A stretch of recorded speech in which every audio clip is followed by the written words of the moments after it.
Welcome to the Non-Essential Podcast. I'm Steve Gibson. I'm Ben Matlock. And I hope you appreciate, like, I always pick it up, especially this week in my voice, when right before we start, it's like, okay, hit and record, I guess. You're basically Eeyore. Yeah. And I get that. Like, I have this weird thing where I hardly talk at all at my job. And then, like, I get home and my voice is tired.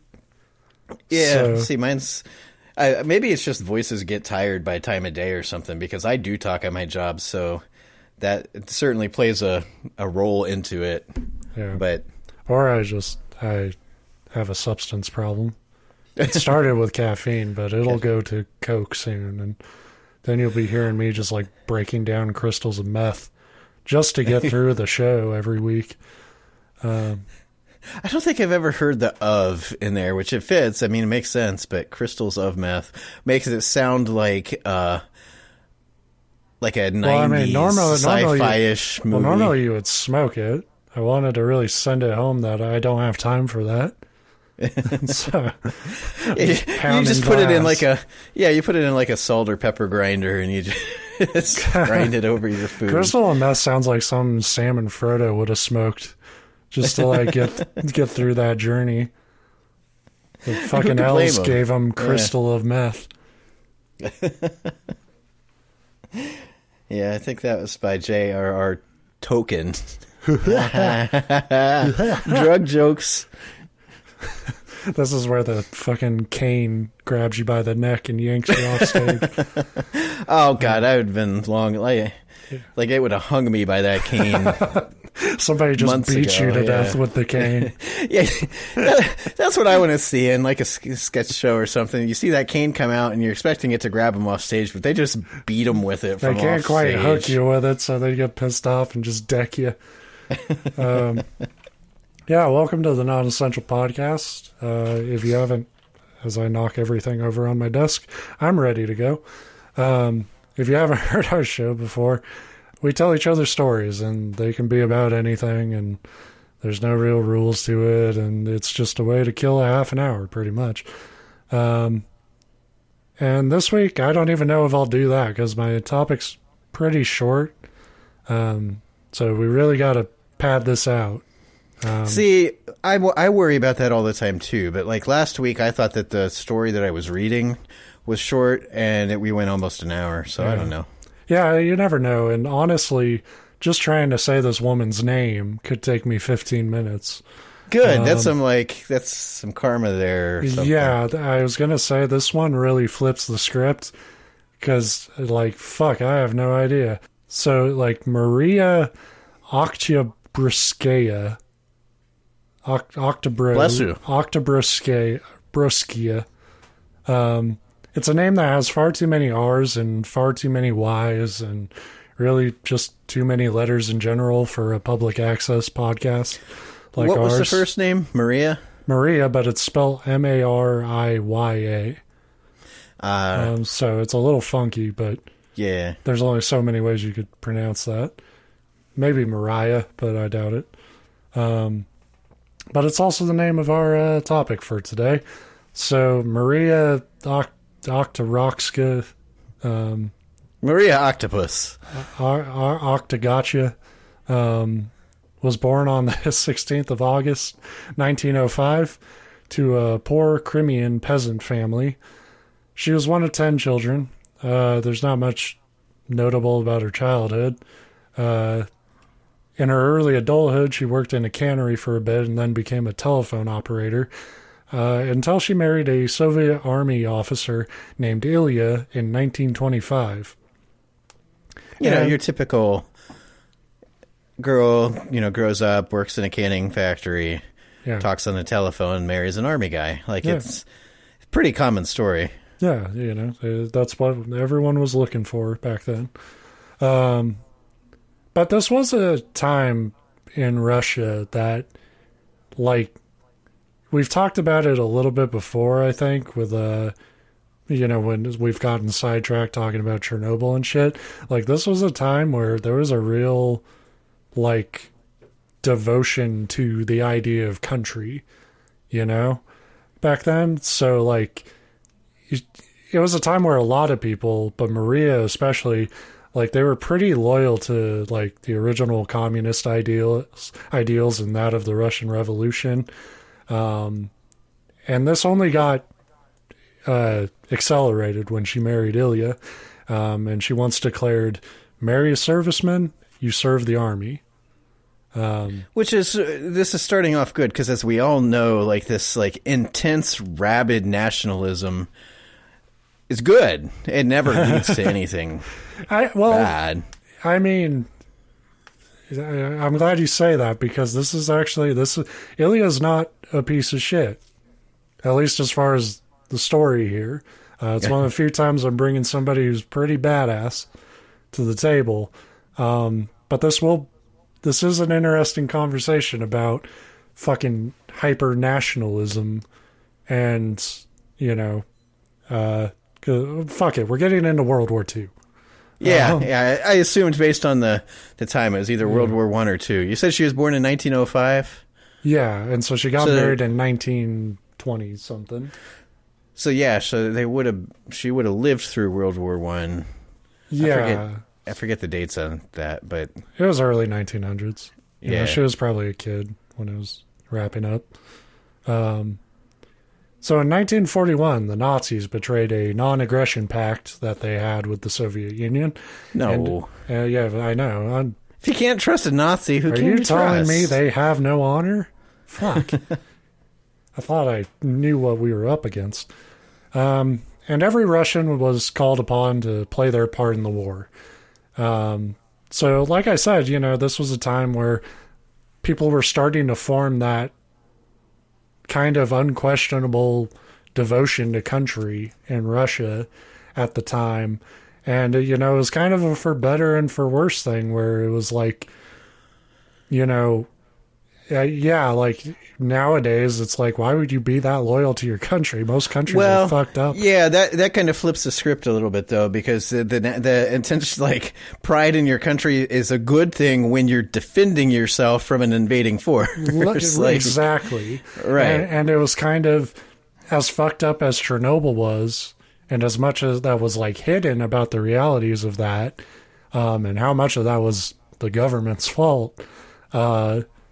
Like you think about that, like people just marched in knowing that like the radiation was probably going to kill them, because they knew it was their duty, and like nowadays we don't have any of that shit. Fucking a nuclear plant blows up in America, we're all like, well, we'll take Canada. We'll tweet about it though. We'll have witty criticisms. Yeah, I'll be fucking duck facing in front of a blue goddamn erupted volcano. And I say that like I'm criticizing people for doing that, but what I mean is I do that. Yeah. The point is, it's a very different time, and it was a very different fight back then. So like right now we have a very different idea of military duty. Because frankly, we're a little skewed living where me and you both do. Yeah, I mean, well, think about it's what been a we've long. Yeah, I was gonna say it's been a long while since we could even pretend that we're defending our home territory from anything. Yeah, but this was, like you said, this was born out of a time where it's like, especially in Russia, it's like we're literally being fucking attacked. We could die. Grab a gun.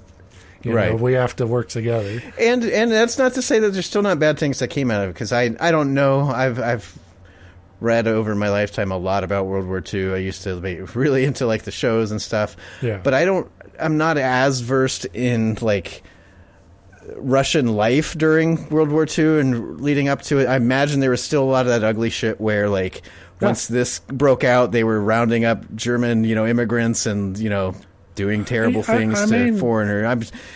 People are people and they do terrible things. Yeah, I don't know. Like, I don't know if that applies. Like, I don't know the specifics either, because I just sort of have a broad idea of like Russia in the time of World War II. I'm just kind of assuming based on how humanity has acted in every other situation. I mean, even in situations where you could be like, okay, there's a black and white on a global scale. Like there was. There was only there was only one fucking side that had Nazis on it in World War II. So obviously they were bad guys, but that doesn't mean that the, Allies weren't up to fucked up shit. So that's absolutely true. War is always pretty muddled in moral grays and shit. So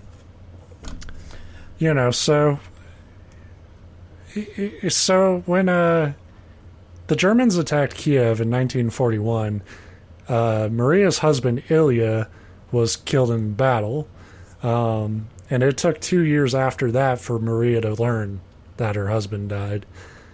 There's a lot of ways you could deal with the loss of a loved one. Mariya sold everything she had and bought a T-34 tank. Cool. Yeah, I was going to say, when you said that, I was hoping you'd say grenades. She went like 30 steps above grenades. No, she's like, why would I need a house? I own a tank now. And I like that it's a mobile home. And I like that she could buy a tank. Like, if you sell everything. Well, but I mean, just that one's for sale. Like, I could win the lottery tomorrow. I wouldn't know where to begin buying a tank. I mean, I'm sure you can. I mean, it was Russia. They were so excited to be making those things that they were just like, fucking everybody should have one of these. Yeah, and we didn't have regulations yet. Yeah. She named it Fighting Girlfriend, which is a very fucking anime thing to do. Yeah, but I hope she wrote it in Japanese. She did write it, I think, on the barrel. Well, she wrote it somewhere, but I assume you would put it on the turret. Well, it would have been expected that she would donate the tank to the greater cause. Mariya was determined to pilot the tank herself and declared her intention to do so directly to Joseph Stalin. She addressed a letter to him stating, "My husband was killed in action defending the motherland. I want revenge on the fascist dogs for his death and for the death of Soviet people tortured by the fascist barbarians." Which I feel like you should be able to put on any job application. Sir, this is a blockbuster.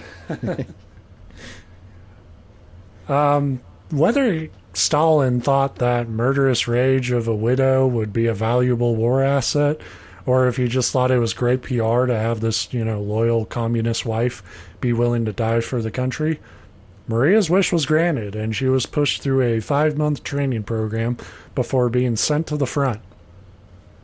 See, I like that assumption, though, the wife willing to die. It sounds to me like she had zero intention of dying. It wasn't that she was willing to die. It was that, get the hell out of my way. Well, I mean, she definitely, as we get into it, you'll definitely see, an apathy about death. But it was more fucking bloodlust, for sure. Yeah. It was less... she wanted to die, and more she was like, well, that's not the priority. Now the priority is killing as many Nazis as I can. So she joined the 16th Guards Tank Brigade in 1943, and initially was kind of what you would expect, seen as a bit of a joke by her male comrades. Like, oh, who the fuck's this girl showing up with her own tank? I didn't think about that. You show up to boot camp and everybody's like, I'm ready to go, and then this woman rolls up. It's like, I brought my own tank. And yeah, you're like, whoa. Are you fucking kidding me? What the hell? I'm war nerd.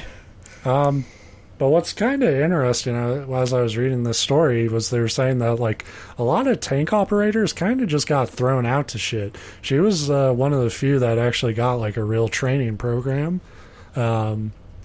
So she was actually pretty fucking good at driving a tank. And people stopped looking at her as a joke when she went into battle in October of 1943. Fighting Girlfriend was the first tank in this battle to breach enemy lines, destroy artillery, and really just ruin the German shit. For her efforts, she would be promoted to sergeant. A month later, Mariya got even more commendations when she boldly leapt out to repair her tank with a fellow crewman in the middle of heavy enemy fire after the tank had taken an artillery shell against the tracks. As the rest of the crew provided cover fire from the turret, they were able to repair the tank and get it back to their main unit several days later. So, just a sec. Runny nose. I'm dying. She doesn't let artillery fire stop her from fixing a tank in the middle of battle, and we're doing a podcast. You're like, hold on. Runny nose. Sniffles. Yeah. I appreciate that. Hey, Mariya couldn't handle fucking COVID. I don't care how many tanks you have.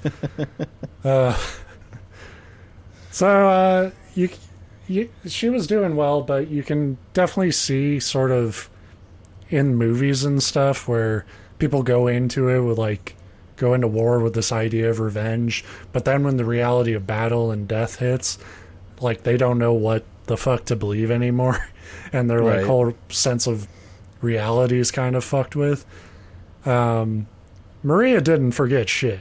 She remembered exactly why she was there. It didn't matter how many battles she fought in. She had a bloodlust that, if we're honest, probably never would have been quenched. Yeah. Like you said, I can go one of two ways, because when you actually kill a person, and I say this from experience, with these hands. No, but it does, for a lot of people, because it's easy to say, oh, I want to get revenge, and then you kill somebody, and then, your brain knows, it's well, they're not the specific person that did this thing. I took somebody's life. That leaves somebody else, their family's feeling the same way I do. A lot of people struggle with that. Sounds like she did not. No, she had a plan, and she was, as far as she was concerned, she was feeling it.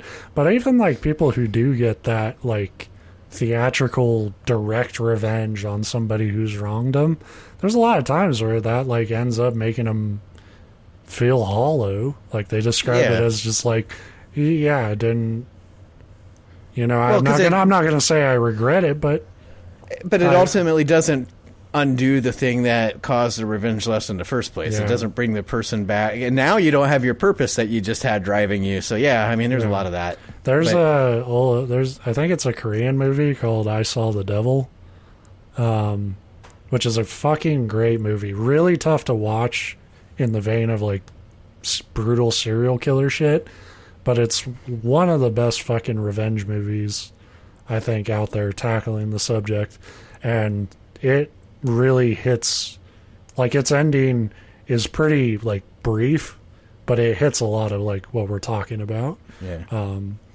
I'll have to look that up. Nothing hits and this makes me sound like one of these indie music snobs or something, but one of my favorite genres is these gritty, either crime, usually gang or cop type, but it's usually not police, not like Bad Boys or something, but gritty, triad, gang, whatever movies, or these type of stories, and nobody does it like the Koreans. I don't know what it is.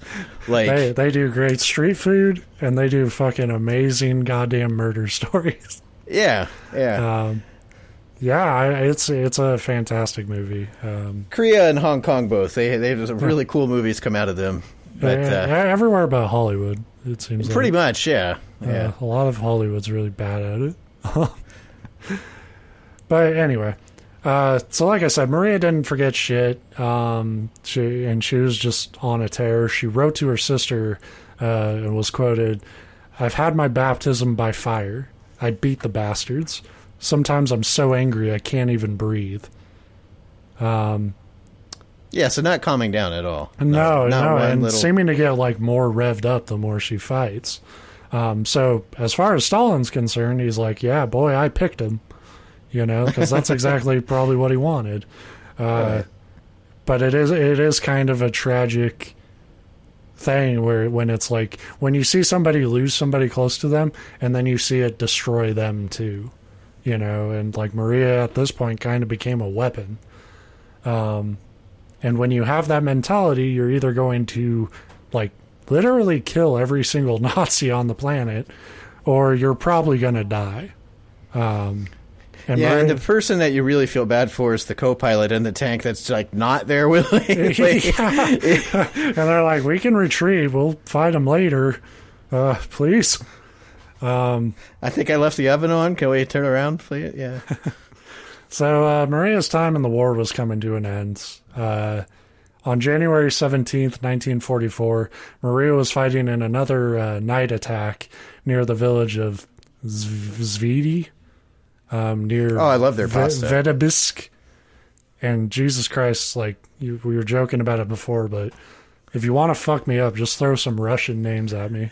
I'm screwed. They're the worst, and I mentioned it, and I really like Russian culture, like not necessarily current Russian political stuff. Yeah, but I mentioned it like 30 times because it makes me feel smart, so I gotta like bring it up every chance I get. But I've been reading the Brothers Karamazov, and it's awesome, but I didn't expect to like it. I have never read a classic Russian, piece of literature, and that was the one that there's like a whole list of them, obviously, and I was like, I'll start with this one. Yeah. And it's really good, but I've been reading it for 2 months, and I'm literally at like the 52% mark. I'm literally at the second name.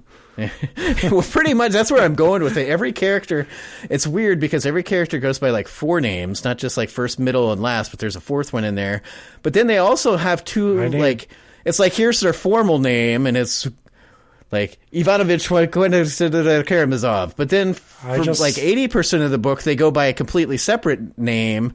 And it's like, wait, who is this again? Like, it took me an edit of that book, because I have it on my shelf. I haven't touched it yet, but I have been meaning to read it forever. But they need to edit it so that every character is just named after Mario characters. That'll help me out a lot. Yeah.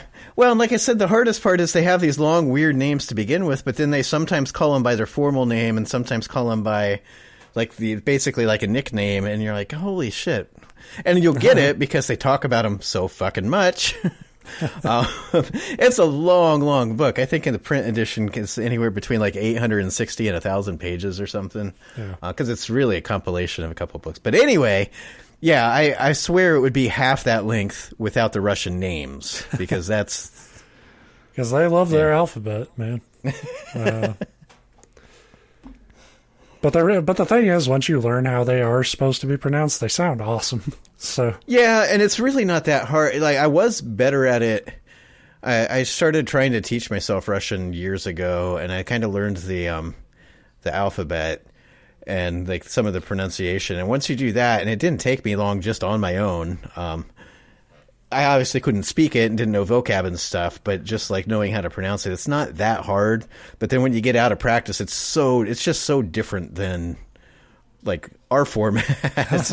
So it tends to trip you up if you're not able to like switch your brain back into that mode. So, Mariya drove fighting girlfriend through German defenses, destroying resistance in trenches as well as machine gun nests. They also took out a German self-propelled gun in this push, but unfortunately the tank would take a direct hit from an anti-tank shell onto its tracks. Once again, fighting girlfriend was immobilized, and once again, Mariya was determined to repair the tank and get back into the fight, as she had done many times before up to this point. But this time, the barrage of small arms and artillery fire was overwhelming. She did successfully repair the track, but shell fragments hit her and knocked her unconscious. After the battle, she was transported to a military field hospital in Festiv before being transferred to one in Smolensk. Unfortunately, she would be in a coma for 2 months and then die on March 15th, 1944. She was buried with military honors at the Heroes' Remembrance Gardens in Smolensk and was posthumously declared a Hero of the Soviet Union for recognition of her bravery, which is like the highest honor you can basically get if you were a soldier in World War II. So, yeah, and even that, it's like tragic, but still pretty fucking badass. That it's like she's amazing. Well, how'd they get her? Like, she still technically got out of that battle alive. She was unconscious. Yeah. But, like, there's no way in the world, it sounds like, that she should have even, like, made it off that battlefield, let alone in the hands of, like, your own side. You know, I thought you were going to say she was captured, but she didn't even get captured. It was just... No. I mean, I felt like that was the thing about tanks in World War II, was like, you were either like fucking ruining the other side, or you were going to die. Like, yeah, you're pretty relatively slow. I don't know, so some of those tanks were whatever, but you're a big obvious target. You're a big target. You're causing a lot of damage. You're going to have all the focus of them taking you out, and there's more value in making sure you can pilot that tank again rather than trying to take you alive. You know, the reason I picked this one was, like, when you think about the history of war, you have all these, like, you know, like ancient battles, you have all these, like, great figures that are always cited and stuff. And I always felt like World War II was kind of this transition to, like, the start of this transition to what we have as, like, modern war now, where, like, I'm sure there's a lot of noteworthy fucking generals and shit, but, like, in World War II, there's, like, less noteworthy, like, individual people, like, stepping up. And this is more notable because it was a woman, you know, who was stepping out. Like, you know, women had to help the war effort in World War II, but I feel like we still have a lot of ideas about what that looked like, and we don't think, like, well, one of them was the best goddamn tank operator in fucking Russia for like a year. Yeah.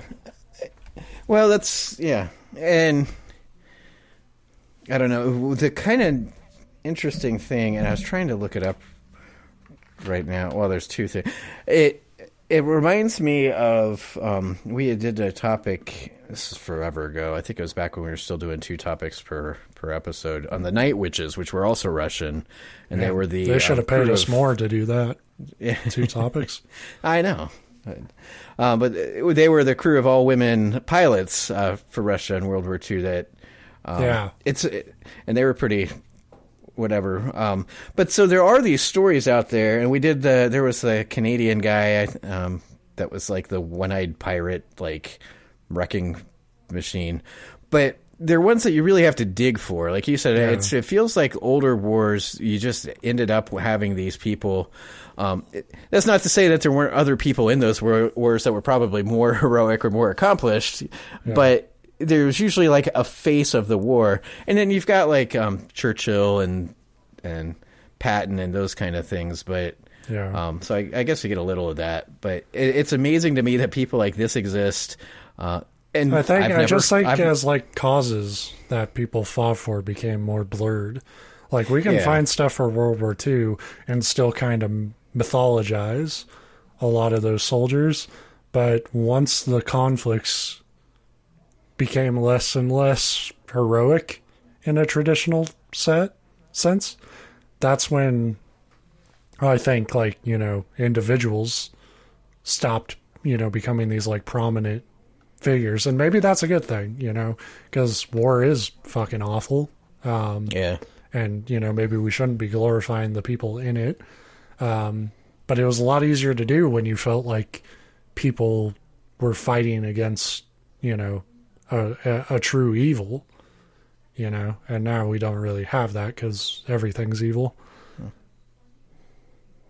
So with that uplifting... well, the other cool thing I liked about your topic before we sign it off, because I got to self-advertise our own stuff too, is that it really reminded me of, and I had looked this up earlier, because no, I don't know our episodes off the top of my head, but episode 132, it turned out it was that Jeanne de Clisson, the Lioness of Brittany, and she was that queen or duchess or whatever who's, you know, back in those times, husband was killed by somebody that like kind of double crossed him, and she decided to same exact deal. She fucking sold everything, and instead of a tank, because this was way before that, she bought the pirate ship and went on a revenging. That was awesome. So that's what, like, I like to think that this is like the reincarnation of her, because it's almost the exact same story except in a different war. I just, you know, I don't have really any sort of relationship goals, but I want to meet a woman who would do this if I died. You know, like the fucking crazy crab mascot finally kills me at a baseball game. And she buys the tank. Widow just like becomes Dexter, except for mascots everywhere. Yeah, I mean, you know, I wouldn't want to ruin her life, but it'd be a cross between. But I want to know you care. You know, I guess less like Dexter and more like Supernatural. She drives around in a classic Impala. It's not murder if you're killing a costume horror. Yeah, it's the thing. It's got to be. She's not just like killing like a high school kid in a stuffed tiger costume. She's killing the cursed ones, so that's okay. And there's plenty of them out there. I mean, have you fucking seen that Gritty or whatever the hell his name is? And considering half these fuckers are a product of a demonic ritual, we should be able to snuff them out.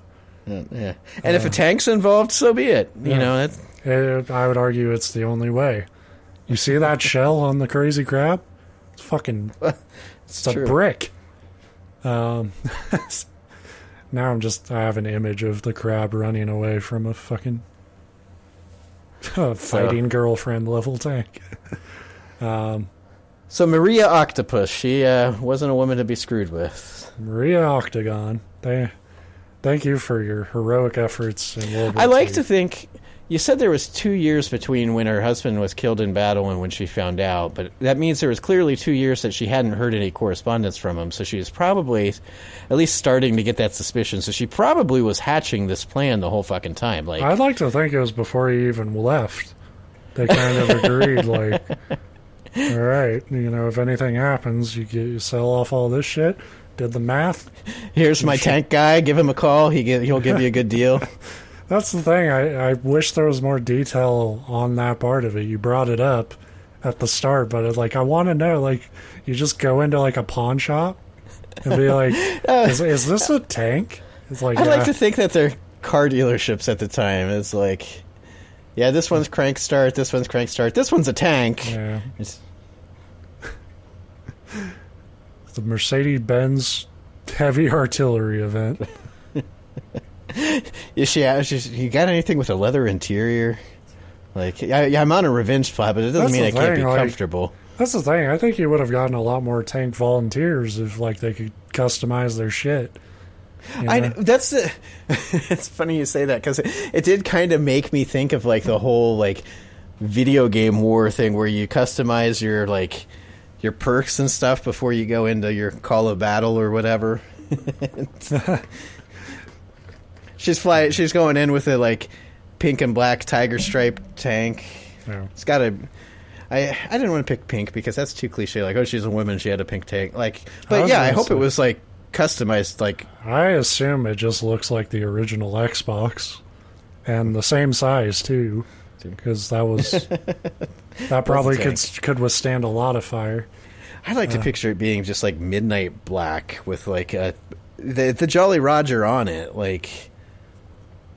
At this point, it was clear she wasn't, like, real worried about blending in. Like, do the Blackbeard thing where you're like, can I get one that shoots flames out the back the whole fucking time? Like, just, no reason, just to intimidate That's the thing. the enemy. I bet nobody was laughing when she pulled in and she, like, had, like, fucking flamethrowers and shit decked out on it. Before I put together this topic, I was trying to do another topic of, like, absurd fucking weapons from World War II, because there were some good ones. And I saw this, like, the original model of the flamethrower, which required like 6 people to lift the fucking canister. It was like a car gas tank. Yeah, it was like it required a fucking team, and it's like you blow it up, you blew up a squad. Essentially. Yeah, talk about like making yourself a primary target on the battlefield. They also tried to do this, I forget what they called it, but it was like 2 wheels and like 2 giant wheels. It was something out of Dark Souls, honestly.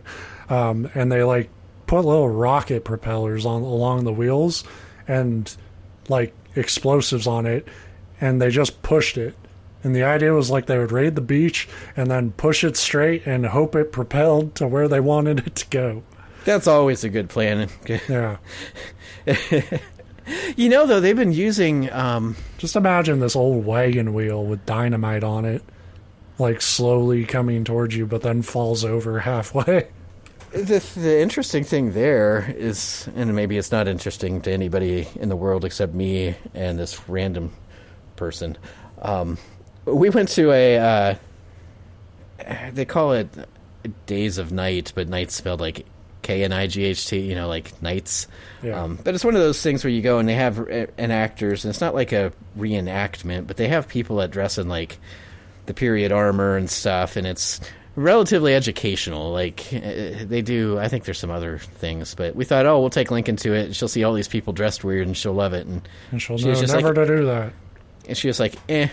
But anyway, one of them, they had some old weapons from like the Middle Ages, medieval times. I forget exactly what years, but one of them was just this like wooden paddle on wheels that they had like a rocket, because it was like in the early days of, you know, gunpowder starting to make its way onto the battlefield, but they didn't really have guns or cannons per se, but kind of like crude versions. Mm-hmm. Same deal. They would just like light this rocket paddle wagon and just let it go through the field, and you kind of hope it bounced its way into the enemy. But you know how that shit goes. There's an equally good chance that it hits something and like just bounces back towards you. Yeah. Auto-targeting ruined a lot of the fun of war. Yeah. I don't know if you ever did those kind of like with firecrackers.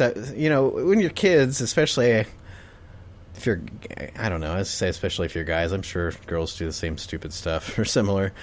We did a lot of really like, we'll call them science experiments, but it was really like try not to die and see how like you can come out alive. You know, it's testing Darwinism. Limitation pushing.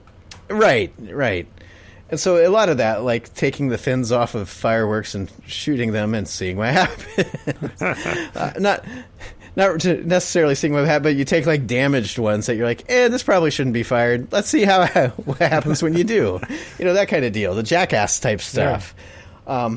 And you know how that goes, but I like to occasionally stop and remember that there is a point where that kind of jackassery was the most modern of modern warfare. Like, it was literally the same stuff. It's just at the front end of it. So you had very serious people marching into very serious battle. Like, let's see what happens. Well, I mean, like, and not just warfare, but like we did that topic.